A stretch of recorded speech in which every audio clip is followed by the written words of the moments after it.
Салам алейкум. Кандайсыңар?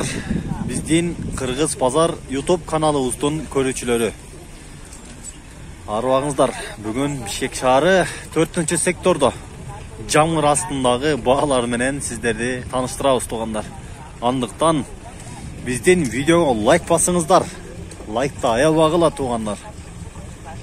Катталганы дагы унутпагыла деп, мына биз сынады ушул фиттен баштайбыз. Фиттер бирок жаман кыйкырып тур да баасы. Мурун 300-350ге алчу эле. Фиттин сырткы абалын көрүңүздөр. Мунун номерин айтайлы азыр биринчи. 708 68 36 68. Объем 1.5 2004 экен туугандар. Баасы $5500 деп жазып коюптур. Кийинкисин көрөлү. Chevro. Spark'ты көрөлүчү, Spark'ты.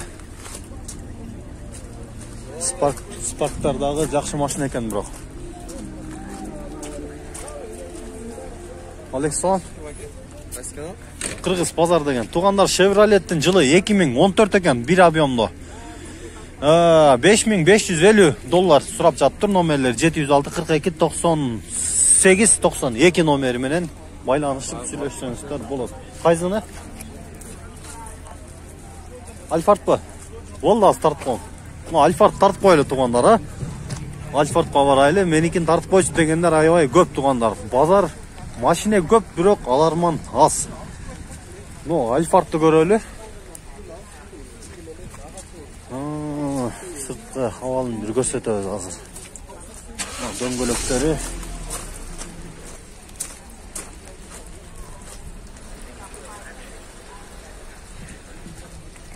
Аттын баасы канча болду экен эми жылдарын тартып коебуз. Ичи экен. Ичтери мощный турбайбы мунун, Альфардтын жылы 2003 экен туугандар. Объему 3.8 Объему 3 экен. Газ плюс бензин эко тең бар экен. 4 номерлери 552 36 92 63. Ходовой жактары бир аз жазаш керек деп жазыптыр. Чалыңыздар, баасы канча мында ошондо? $10,000 сурап жатыптыр. Эркекче конкретно алам деген клиенттерге түшүп берем деп атат. Звондаңыздар, кененирээк маалымат алып. Туугандар, Альфардтан качтык, жамгыр өтө катуу жаап баштады туугандар. Баарын эле жанандай жамгырдан сактануучу жабдыктар бар экен. Пленкалары, курткалары, айпа качтык туугандар. Мына болушунча тарткан